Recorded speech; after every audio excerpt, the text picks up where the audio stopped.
Welcome to the Connectivity Without Chaos podcast. Today we discuss the unique wireless network challenges faced in healthcare. Yeah, and it's a huge topic right now. It really is. Imagine a code blue is called, right? Yeah, The crash cart arrives, but the critical medical tablet just refuses to pull the patient's chart. which is terrifying. Exactly. And the unseen culprit. Someone in the break room, just turned on a microwave to heat up their lunch. Oh yeah, happens way more than you'd think. So we are doing a deep dive today into expert WLAN design guides and industry analyses. We really want to show you, the healthcare CIOs out there, why hospital Wi-Fi isn't just like an IT issue anymore. It's a critical life safety system. It absolutely is. And a standard office predictive Wi-Fi model, it completely shatters in a clinical environment. I mean, you are dealing with literal architectural labyrinths. Right, because of the specialized rooms. Exactly. You've got radiologists working behind lead-shielded walls. Those act as literal signal cages. Yeah, a signal cage. Yeah. And then factor in, 1920s brick causing massive floor-to-floor signal bleed, or underground steam tunnels packed with dense metal pipes where security teams still require rock-solid connectivity. Well, knowing how hostile that environment is, it's kind of obvious why IT teams fall into the, what they call it, the hall fight trap. The hall-fi trap, yeah, it's so common. Because running cables straight down a drop ceiling hallway is incredibly fast to deploy, right, and easy to maintain. Oh, it's super easy. Ooh. But that convenience comes at a massive cost. It basically halves your network capacity. Wait, halves it.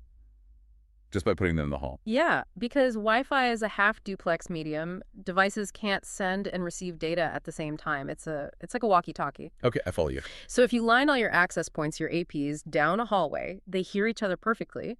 They end up sharing a contention domain, which just means they have to politely wait their turn to speak over the airwaves. Right. If one AP transmits, the others pause. Hearing you describe that, it sounds exactly like setting up a massive PA system entirely in the hallway instead of putting the speakers inside the actual conference rooms. That is a perfect way to put it. Like you plug it in easily, but the doctors and nurses inside the patient rooms just get blasted with this paralyzing overlapping wall of noise. Exactly.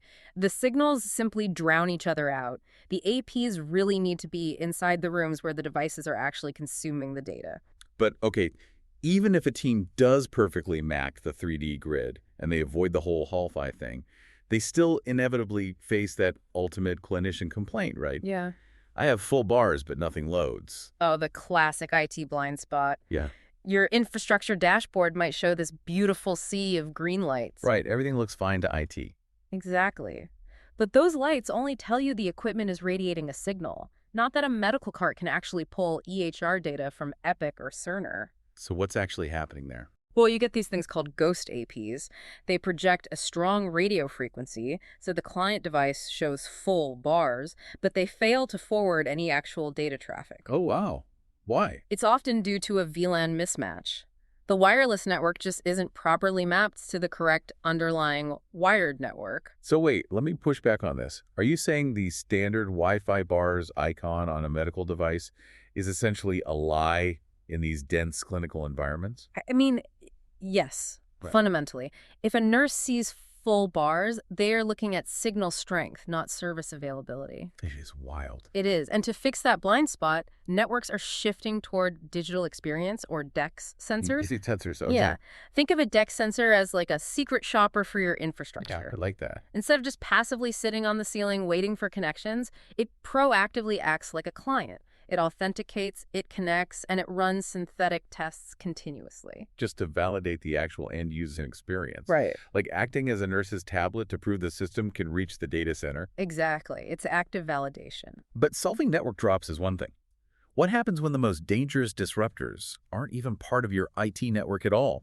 Like we mentioned earlier, a break room microwave just completely flooding the 2.4 gigahertz band. Yeah, that's the Wild West of Wi-Fi.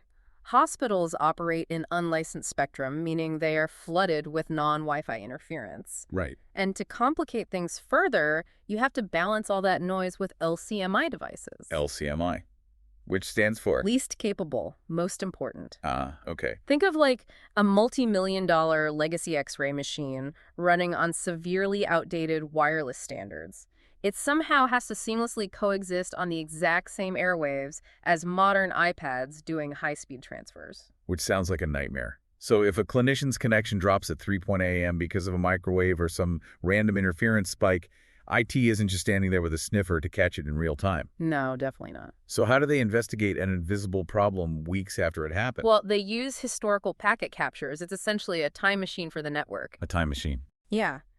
By continuously recording and storing the raw network data traffic, engineers can query the system retroactively.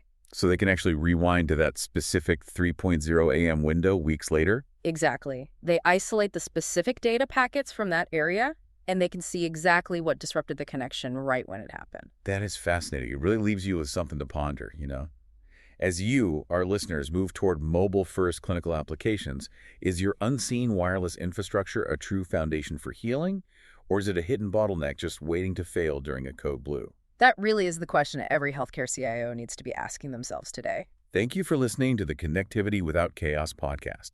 If you enjoyed this podcast, please like and subscribe. For more insights, see our Substack blogs under Connectivity Without Chaos.